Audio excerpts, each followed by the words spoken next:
So good morning, everyone. I want to introduce to you this morning Gail Begaman. And Gail is the Human Rights Watch Associate Director of the California Committee South. This committee is a dedicated group of 80-plus volunteers who support Human Rights Watch in Los Angeles and Santa Barbara through outreach, advocacy, and fundraising.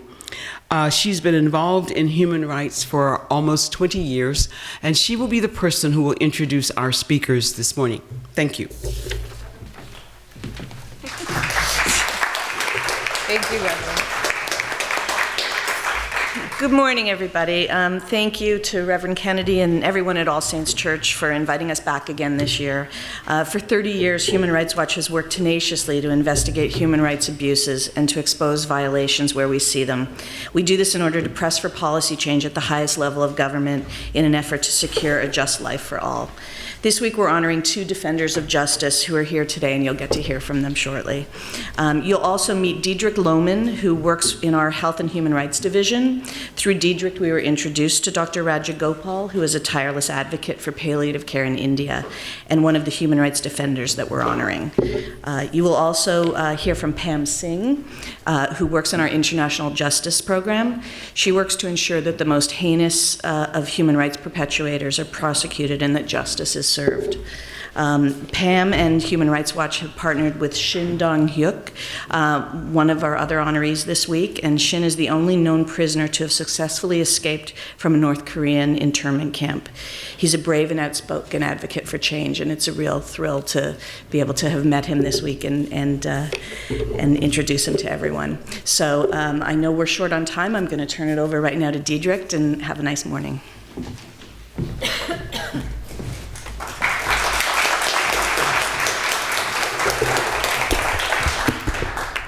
Thank you, Gail.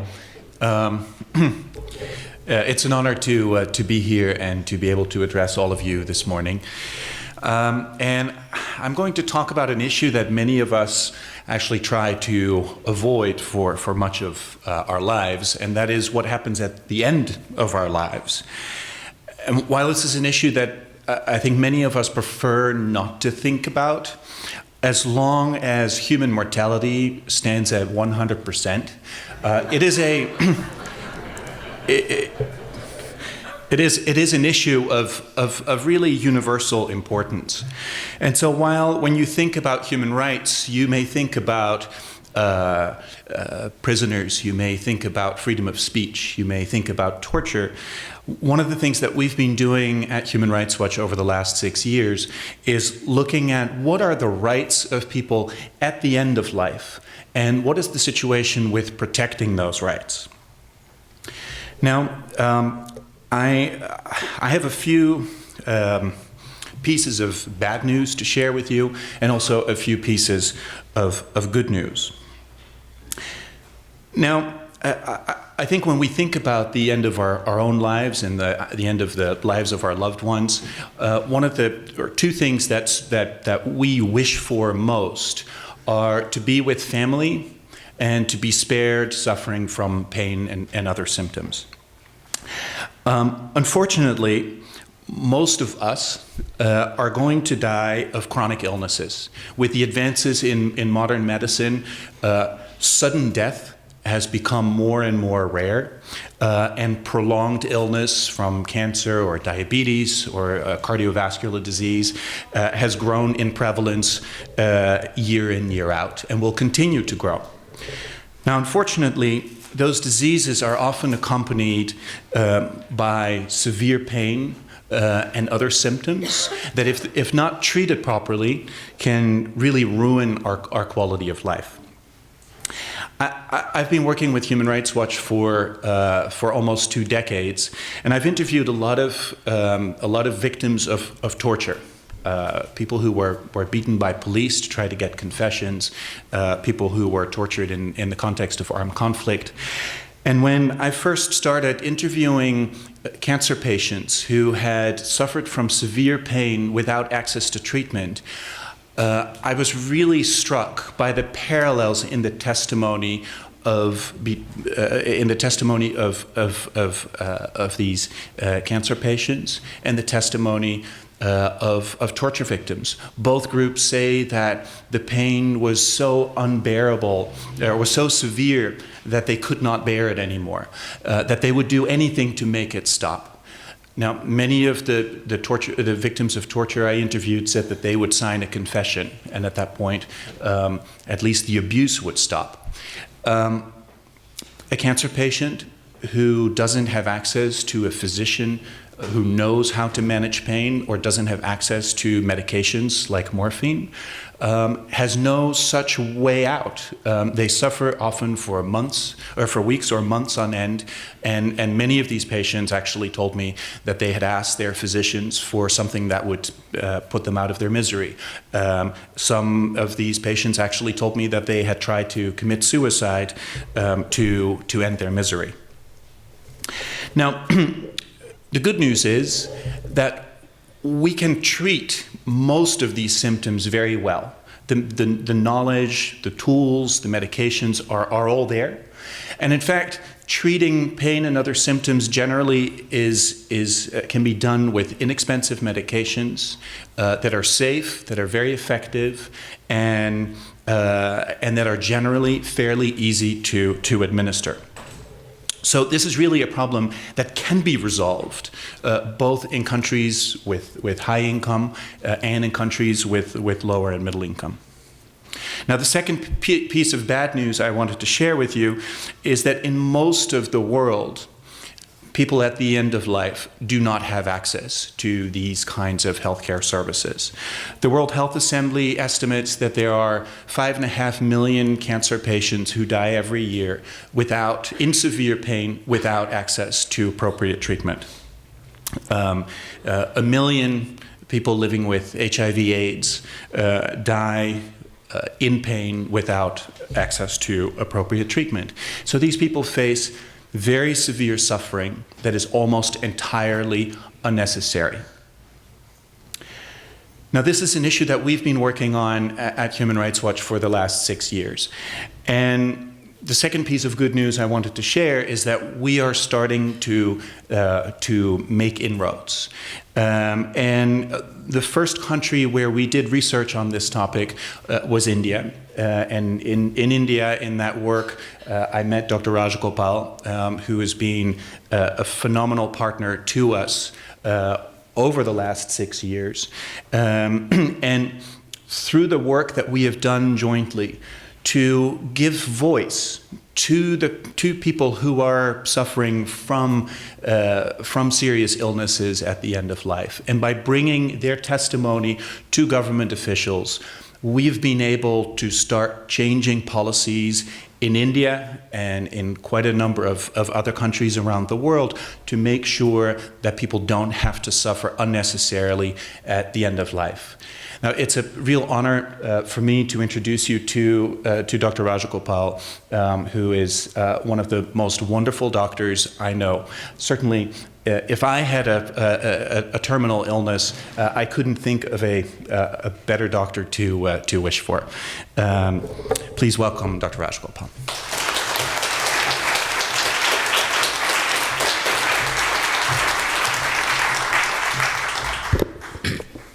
Thank you, Dedrick. Thank you for those very kind words. And thank you, Human Rights Watch, and thank you, everyone, for this privilege of being able to speak to you this morning. Very often, when we doctors talk about medical issues, we talk about patients, them. Here, I am talking about us, you and I. We are all potential patients. We are all potential patients' relatives. Many of you must have had experience with serious illness in your own families. Maybe if you think back, you will find that the medical system gave you excellent disease-oriented treatment, excellent facilities for diagnosis, all sorts of imaging, excellent facilities for cure. But maybe even in this country, which spends more than 12% of the GDP on health, maybe you might think that maybe you did not get enough information. Maybe you will find that the treatment was there, but care was not adequate. Maybe some of you at least will feel that you were at one point of the disease more or less rejected by the medical system. I hope that is not the situation, but at least in 80% of the globe, the developing world, because the developed world is only 1/5 of the global population. In countries like ours, whatever problems that you have are magnified 1,000 times. I remember one of our patients, a man on whom a wall had fallen when he was constructing a building. He had such agonizing pain over the 4 days. He was getting adequate treatment, not adequate care. His fracture was being taken care of. There was a collection of blood in there, which they said need not be removed, it will go away. But he had this agonizing pain. He said, once as a boy, I had an electric shock in an accident. That was horrible. But now I have that every minute of the day, the whole day through. And after a little while, he could not tolerate it. And when his children were sleeping, he slowly dragged himself and tried to jump out of the window. Because he was weak, he could not drag himself up easily. He made a noise. Somebody saw him and started screaming, and they dragged him back. Well, he was a poor man who could not afford the best hospital. One of my teachers, my professor of pathology, herself had cancer, went to the best of the hospitals, and half the doctors were her students. She was a very important person there. She had pain not because of the cancer, but because of the treatment. Unfortunately, radiation caused something called radionecrosis of the bone. So she said, she started having this feeling that a nail was being hammered into her foot. It would happen several times a minute, and then after some 10 minutes it would stop for a few minutes. Then it would start again. She asked for some relief. She begged for some relief. The doctor said, pain does not matter. Ma'am, your disease is getting cured. Ignore the pain. Just don't think about it.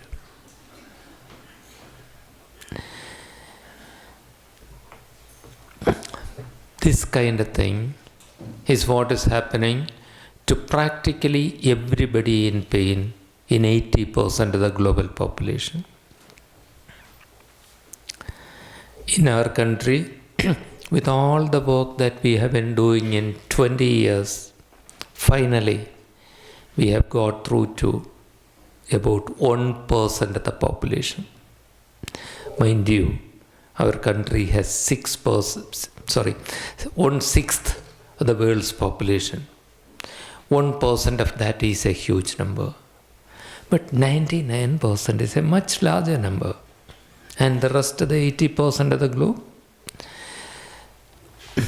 there are many problems in the world for which there are no easy solutions.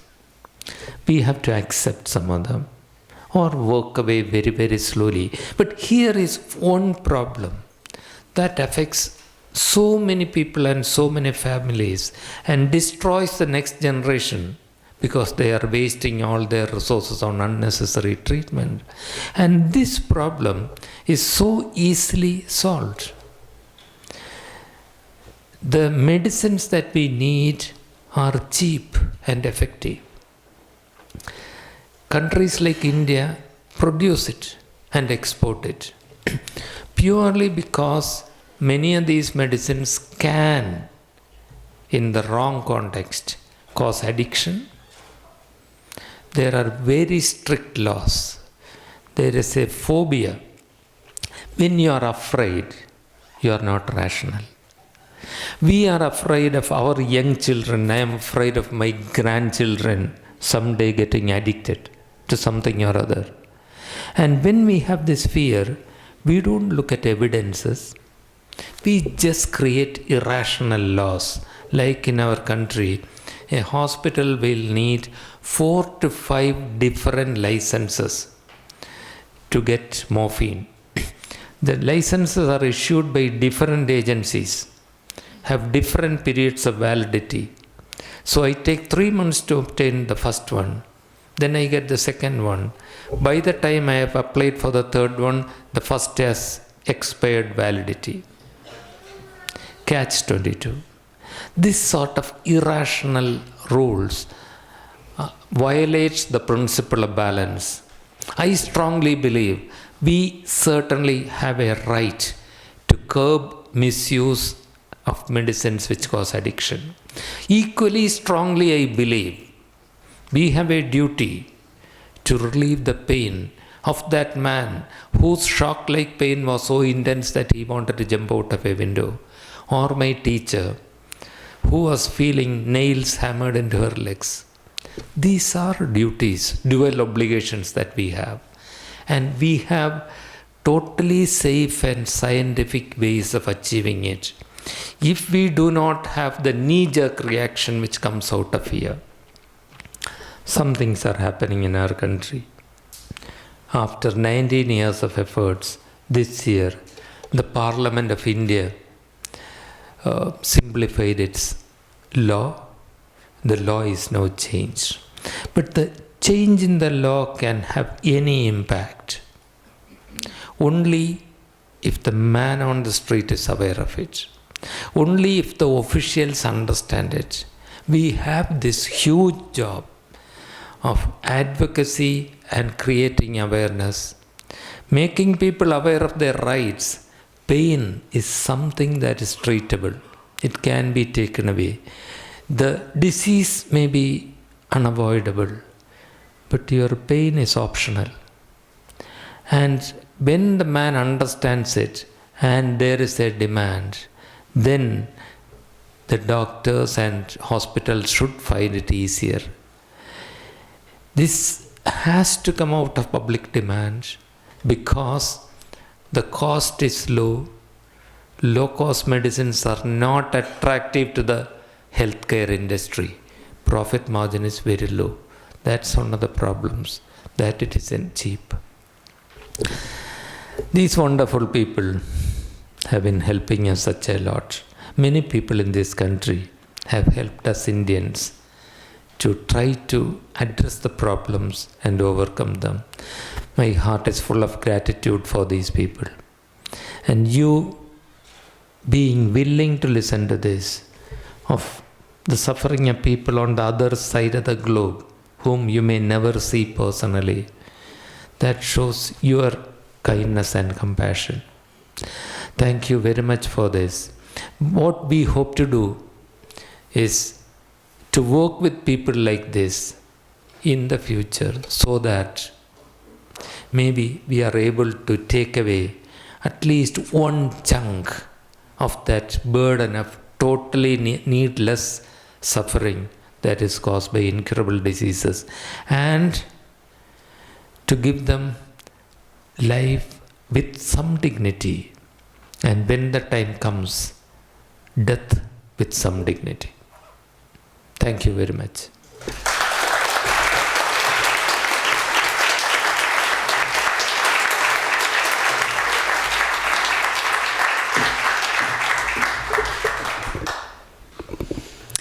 Good morning. I'm Pam Singh, and as Gail mentioned, I'm in the International Justice Program at Human Rights Watch. I've been at Human Rights Watch for about 9 years. Before I came to Human Rights Watch, I actually worked for the UN overseas. And part of the reason why I was attracted to Human Rights Watch, I mean, I worked in a country recovering from conflict. I was part of a peacekeeping mission in the UN, and I was implementing policies that I didn't always agree with. And, when an opportunity came to work at Human Rights Watch, I thought I'd won the lottery, to be honest, because it was an opportunity to actually influence the policies that affect people, not just implement policies decided by others. So I came to Human Rights Watch 9 years ago, and as you know, I mean, you're all familiar with Human Rights Watch's work. Its key strength is uncovering and reporting on the absolute worst human rights violations that seem impossible to change, and finding ways to make change possible. And I think the work that we've done in North Korea is one of the best examples of this approach. And Shin Dong-Hyuk has been a key partner for us in that regard. So let me just give you briefly a little bit of history of our work on North Korea, just to show how we've made the impossible more possible. So a couple of years ago, I mean, Human Rights Watch has long documented the horrible conditions in North Korea. I mean, we've interviewed countless defectors that have escaped the country and escaped into Seoul or other parts of Asia. And so in our research, we'd long known of just how bad things were. Extensive human rights abuses. We're talking about hundreds of thousands of people in prison camps. And these people are in prison camps almost always not because of offenses they committed, but because of perceived slights of their ancestors against the regime. Policies that resulted in mass starvation, people literally starving to death, and just generally an extremely repressive totalitarian regime that leaves very little room for any kind of freedom or quality of life. So we've long documented these abuses, but the challenge, of course, is getting people to care. And, I think North Korea, a lot of countries look the other way because it seems too hard. So a couple of years ago, we saw an opportunity. We knew that we needed to get a UN investigation. And why is a UN investigation important? Well, basically, a UN investigation is created by states, and then states have to act on their recommendations. So in a way, it's really raising awareness of an issue and putting the burden on governments to do something about it. So a couple of years ago, we saw an opportunity in the Human Rights Council, which is in Geneva, because a couple of key spoilers, I'm sure you can guess who they might be, weren't on the council. So for the first time, we had our Geneva advocacy director had the vision to see that there was a tiny, tiny sliver, a very small window to potentially change things, and she cracked it wide open. And we got the UN to initiate an investigation, something that everyone said was impossible. I mean, I remember being told that, diplomats saying, it's really cute that you want to have this investigation. We're here to tell you it's probably not going to happen. Well, we proved them wrong. And so that started this commission of inquiry. And basically their job was to interview witnesses and people who've been affected by these policies in North Korea and tell their stories in a really compelling way. And the result, which was released earlier this year, is we have now a 400-page report. I mean, it's weighty, but a 400-page report which essentially confirms what we've long said at Human Rights Watch, that there are the level of abuses actually amount to crimes against humanity. So that means they're widespread and systematic. And they're a result of policies from the highest level of the state. So in other words, the government is responsible for these policies. We're not talking about, rebel groups or militias, which is, maybe present in other countries. This is the result of government policies. And because it's the government that's responsible for these crimes against humanity, there's no hope that there could be justice at the national level. And it's really up to the International Criminal Court to take action. And I think we've long known of the strength of Shin's voice. One of the people on the Commission of Inquiry referred to Shin as the single strongest voice on North Korean atrocities. I actually had a chance earlier this year to witness it myself when he was briefing the UN Security Council. I mean, the UN machinery is very complicated, but all you need to know is that if you want anything done, if you want to change the status quo, it has to be before the UN Security Council.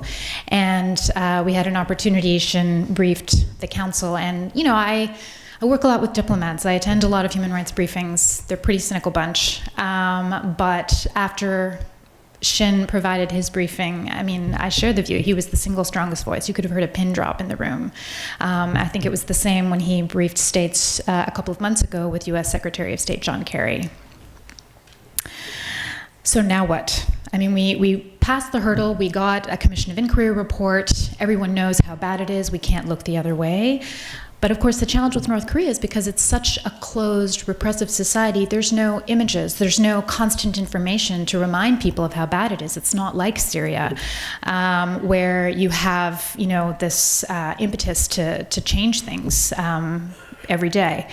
So this is another way in which we've, you know, made change possible. People said, well, it's great, but now what can we do? There's no way that we'll be able to change anything. And by the way, this regime doesn't care. They're isolated. They don't need anybody. They don't care about their reputation. So, you know, the normal, you know, techniques we would use to sort of name and shame wouldn't apply here. But once again, we've proved them wrong. I think what we've seen in the last 6 to 8 months is actually this regime cares very deeply about its international reputation. And, you know, there have been a number of diplomatic maneuvers. It's tried to sort of decrease attention on its human rights record, but in fact it's had the opposite effect. It's only increased attention because they don't actually deny, they deny everything about the report and the, you know, violations and abuses that everybody knows exist. And it shows that they react to international pressure. So of course, this is the moment to really keep the pressure on them.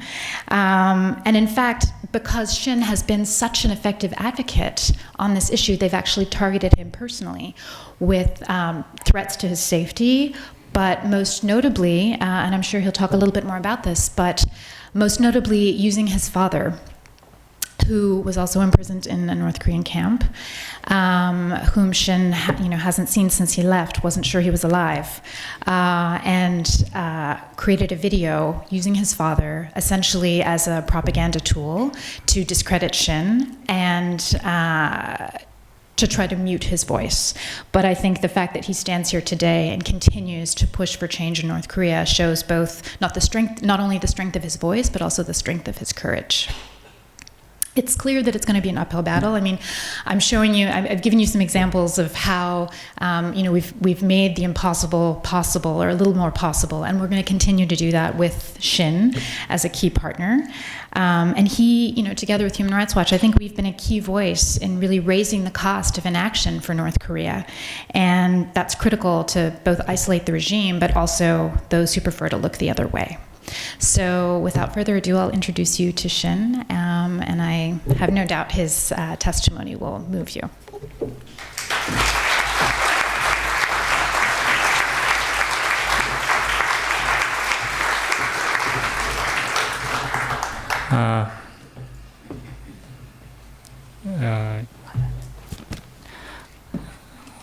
이렇게 교회 앞에서 또 여러분들 앞에서 북한 인권에 대해서 이제 짧은 얘기를 할 수 있는 그런 기회를 주셔서 대단히 감사합니다. Thank you for giving me the opportunity this morning to speak about the North Korean human rights situation before all of you this morning. So thank you.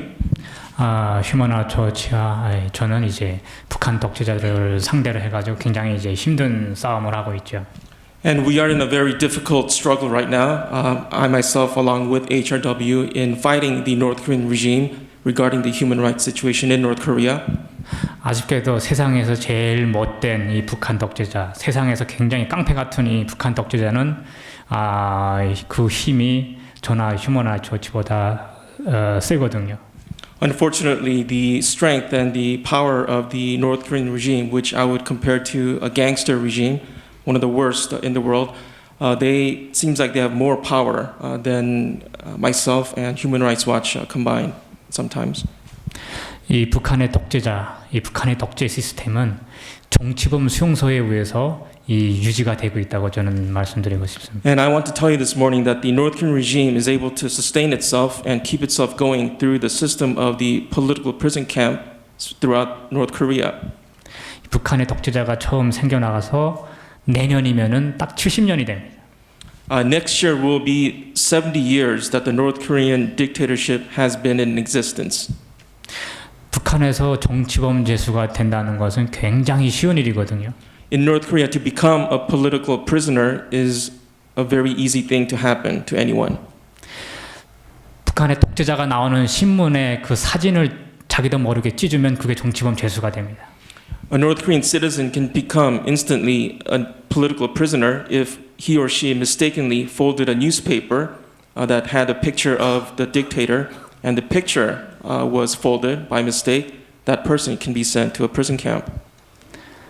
집에 불이 났는데 자기 혼자만 살겠다고 뛰쳐나오고 독재자의 사진이 그 불에 탔다고 하게 되면 그게 정치범 죄수가 되는 거죠. If there was a fire in an apartment or housing unit where a citizen lived and that person failed to take out or to save the portrait of the leader and just escaped with his or her body, that person would be considered a political prisoner and sent to a prison camp. 오히려 자기가 불타 죽으면서 그 독재자의 사진을 불타지 않게 만약 그 사진을 살렸다고 하게 되면은 그건 영웅으로 북한에서는 굉장히 큰 영웅으로 그렇게 만들어 줍니다. However, if a citizen died in his attempt to save the portrait or the painting in a fire and died in the process, that person would be hailed as a hero in North Korea. 근데 사실 이렇게 해서 정치범 죄수가 되는 사람들도 이 북한 내에서 살 때는 아 내가 이 뭐 때문에 독재자한테 이런 잘못을 했기 때문에 정치범 죄수가 됐구나 하는 것을 알 수가 있거든요. 그것도 하나의 딱 행운이라고 생각을 합니다. Unfortunately, what I just described for some North Korean citizens who consider that they committed a crime worthy of being sent to a prison camp, at least they know why in some instances they are sent to a prison camp. And for these people, it would be a fortunate situation because they know why they were sent to the prison camp. 하지만 제 가족들인 경우에는 그런 잘못 저지른 적도 없는데 아무 죄나 이유가 없이 수용소에 갇혀 들어갔다는 거죠. However, for myself and my family members, we were sent to the prison camp without having committed any crime at all. We were sent there without being told to us why we were being sent to the prison camp. 그게 60년에서 70년 사이에 그때 많은 사람들이 아무 이유 없이 잡혀 들어간 거죠. And during the 1960s to the 70s, that's when North Korean regime sent many of its own citizens to the prison camps.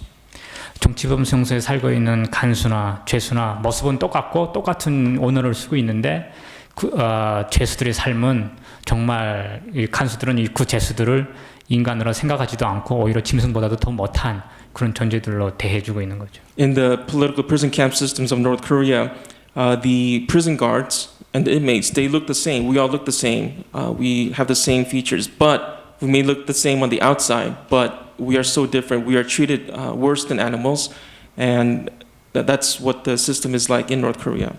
이 북한의 독재자는 지금 제가 수용소를 탈출해 갖고 제가 눈으로 본 것을 또 제가 겪은 것을 얘기를 하니까 굉장히 화가 나 있습니다. The North Korean regime is very angry at me right now for my activism in me speaking out against the human rights situation and about the political prison camp system in North Korea. 그리고 제 아버지를 이제 TV에 등장시켜 가지고 저를 욕하게 만들고 제가 하는 얘기가 거짓말이라고 그렇게 아버지를 협박하고 있죠. And recently, as Pam mentioned, the North Korean regime brought out my father from wherever he was, most likely in the prison camp, put him in front of a camera, and probably forced him to criticize me and to attack me in this video piece made by the regime. 그런데 이제 독재자는 자기의 목숨과 또 자기의 사치를 위해서라고 하게 되면은 사람들을 죽이는 것을 너무나도 당연하게 너무나도 쉽게 생각한다는 겁니다. However, a dictatorship, in order for their own survival and for them to continue to remain in power, to hurt citizens or to kill them, for them, that's such an easy, natural thing to do. 북한 독재자는 자기의 목숨을 유지하기 위해서 자기의 사치를 위해서 북한 사람들 15만 명에서 20만 명을 정치범 죄수로 만든 거죠.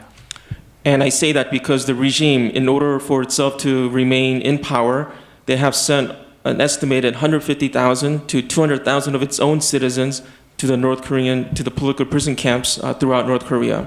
자기에 대해서 조금이라도 반대되는 의견을 하거나 자기에 대해서 또한 조금이라도 욕을 했다고 했을 경우에 가차없이 죽이거나 정치범성소에 가다 버리는 거죠. And the regime is known to send any of its citizens, if they show just a little bit of any opposition or any crime that they would put on the citizens, they would send these people, their own citizens, to the prison camps. 근데 당사자들, 잘못한 범인들을 갖다 혼자서 그 당사자들만 수용소에 가두는 게 아니라 온 가족들, 뭐 알지도 못하는 친척들을 다 찾아가지고 수용소에다 가다 버린다는 거죠. And in North Korea, not just the person that is accused of the crime is sent to the political prison camp, but entire families, relatives, up to 3 generations of that entire family and relatives are punished and sent to the prison camps.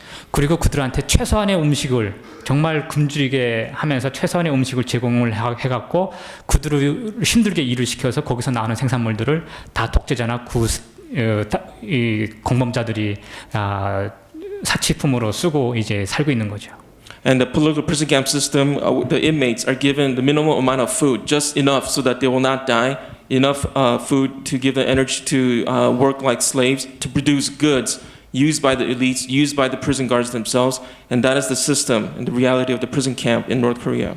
그리고 이 수용소 안에서 원하지 않게 죄수들 사이에서 자식이 태어난다고 했을 경우에 그 자식도 부모들처럼 똑같은 죄수로서 늙어 죽을 때까지 그 안에서 힘들게 살아야 되는 거죠. And like myself, there are children who are born in the prison camp through unwanted or through other situations where the children are born, and the children are destined to remain forever in the prison camps, and just like their parents live and work miserable lives and remain there until they die.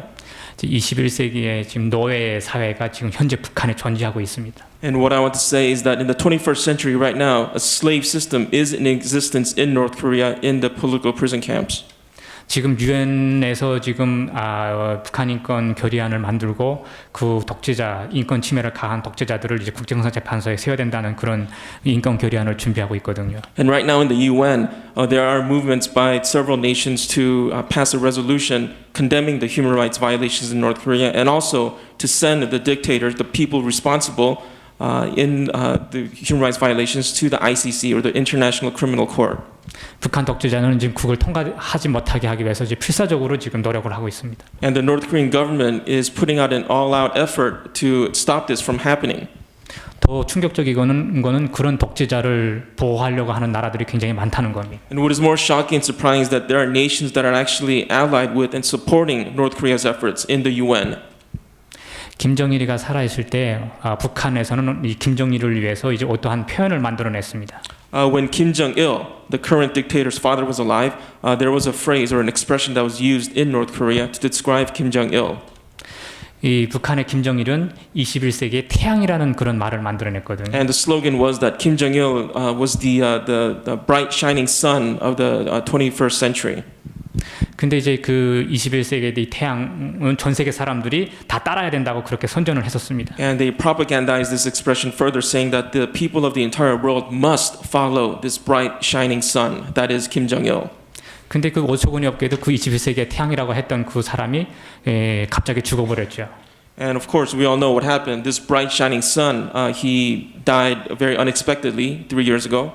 그랬더니 그 또 자식이 또 태양이라고 하면서 또 나타났습니다. And the regime further tried to propagandize this happening by saying that the son, Kim Jong-un, was the new shining sun that had to be followed and obeyed. 근데 어떻게 된 놈이 이 독재자 집안인지 세상에 그 손자가 이 독재자를 물려받아 갖고는 제 아버지나 제 할아버지보다 더 엄청나게 더 악착하게 북한 사람들을 이렇게 고통스럽게 하고 있는 거죠. And what is so hard to understand and what is so messed up about this whole dictatorship, the Kim regime dictatorship family, is that the grandson to Kim Il-sung, son to Kim Jong-il, is by far the worse than the father and grandfather in terms of his terror and in terms of the way he is controlling the country of North Korea. 김정은이 이런 어린 독재자가 들어오고 나서는 제가 살았던 수용소를 굉장히 크게 더 확장하고 있는 게 확인이 됐거든요. And it's been found through satellite imagery that Camp 14, the prison camp where I was born and raised and escaped from, has been further expanded since Kim Jong-un came to power. 그리고 자기의 어린 아무 연고도 없고 아무런 그런 오직 자기 아버지나 할아버지에 의해서 이제 독재 자리를 물려받아서 이제 그거를 공고화하기 위해서 그렇게 자기가 반대되는 사람들, 자기가 위협이라고 생각하는 사람들을 이제 가둬서 이 수용소를 더 크게 만들고 있는 거죠.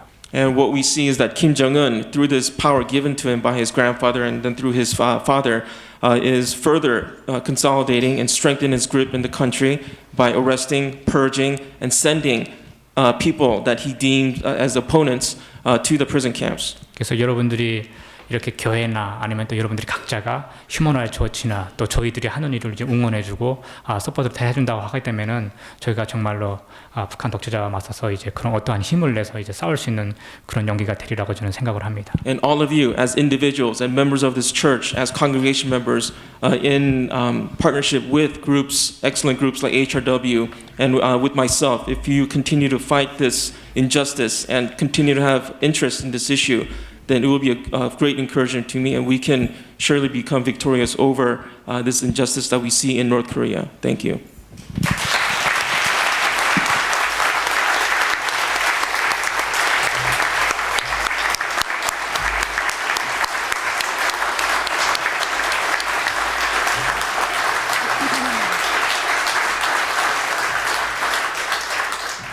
Now, I know we were supposed to leave a few minutes for questions, and we literally have a few minutes. I'm sorry, everyone's so passionate about what they're involved with. So, does anyone have any questions? You, sir. The question has to do with birth rate in North Korea. When you hear this, you wonder why would anyone bring children voluntarily into this world? And so my question is there any pressure being put on people to have children, and how successful are they? Meaning the prison camp itself, sir, right? Well, in the whole country. I mean, because everybody is a potential prisoner, if not today, tomorrow.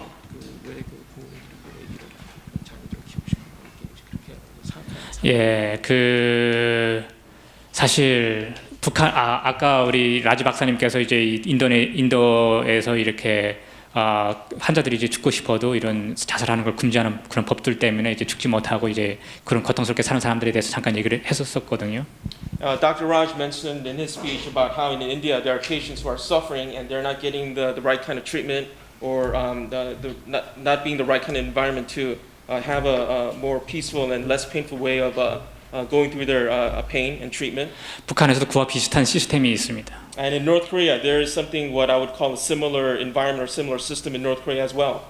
자살해 죽거나 또 아무런 이유 없이 죽었을 경우에 그게 독재자를 반대한다는 그런 완전히 그런 이 범죄자로 그렇게 찍히게 되는 거죠. In North Korea, if one were to commit suicide or to die without justifiable cause, then that person would be considered an enemy of the state, is committing a crime against the state.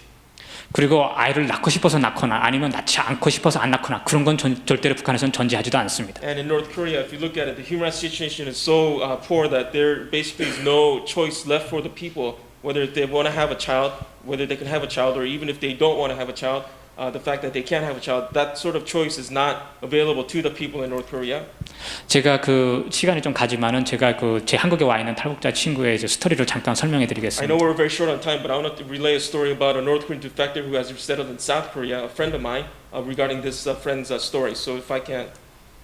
저랑 똑같은 나이의 그 친구인데 그 친구는 이제 97년도에 자기 동생과 자기 엄마가 이제 집안에서 굶주리는 모습을 너무 보면서 너무나도 안타까워했습니다. And this friend, a fellow defector, he's the same age as me. And in 1997, when the situation is becoming very bad in North Korea, he saw his own mother and younger brother really suffering and going hungry and starving in North Korea.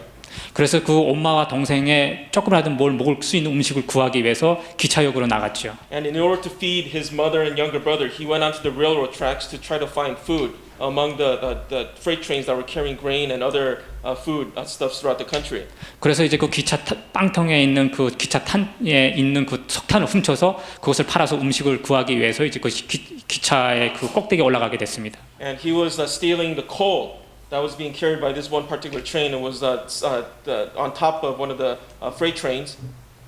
그런데 그 친구가 이제 국에 올라가서 이제 석탄을 훔치는 순간에 기차가 움직이면서 이 친구는 이 국의 아래로 떨어져가지고 팔과 다리를 이제 기차에 잘리게 됐었습니다. And in the process of trying to take the coal from the freight train, he fell off the train, was run over by the train, and his left arm and legs were cut off from this accident. 근데 그 친구가 이제 팔과 다리를 잘리고 나서 이 병원에 갔더니 병원에서는 아무런 약이나 그런 주사가 없었기 때문에 그냥 그 상태에서 그냥 바늘로 이렇게 고통스럽게 이제 꿰맸던 그런 기억을 얘기를 하게 됐죠. And he relayed the story of how he was barely alive and taken to the hospital, but the hospital in the city in North Korea had no medicine, no anesthetics, nothing at all to lessen the pain. So without any anesthetics, they basically just sutured him up and operated on him. 벌써 90년대에서부터 2000년 사이에 그런 사람들 300만 명이 그렇게 끔찍하게 이제 고통스럽게 굶어서 죽었습니다. And between the mid to late 1990s in North Korea, through these sort of accidents that I relate through my friend's story and through starvation and famine, up to 3 million people in North Korea starved to death or were killed through these types of unfortunate situations. 그렇게 해서라도 살아난 사람이 있다고 하게 되면은 이제 이 국경을 넘어서 탈출하는데 그런 사람들도 총으로 쏴 죽이고 있어요. And the people that were able to escape through the river to China, if they were not shot at by the border guards, then that's how people were able to escape the suffering in North Korea. 그리고 중국은 그렇게 탈출하는 사람들을 방지하기 위해서 국경에다가 그렇게 철조망을 펜스를 다 쳐놨습니다. And China has put up fences now to prevent these North Koreans coming in to their country via the river. 결국은 이 북한 독재 국가에서는 자식을 낳고 싶을 때 낳고 낳지 않고 싶을 때 안 낳고 하는 그런 선택권이 전혀 존재하지 않는다는 거죠. And I say this because in answer to your question, sir, in North Korea, there is so much lacking in freedom that there's basically no room for these people to think about, oh, well, I should have a kid, or maybe I should not have a child. There's not that sort of environment for the majority of citizens to think like that in North Korea. Unfortunately, we don't have any more time. And I apologize to all of you because this is so important. On Tuesday of this week, we are going to honor these two gentlemen at a Human Rights Watch dinner, and I'm going to have the privilege of being there, and I'm very, very grateful for that. I'm very grateful to both of you for putting your lives on the line. I know what that means, and I know how hard that can be, and yet you do it day in, day out, and we just want you to know that we're grateful for what you do and who you are. And thank you so much for being with us today.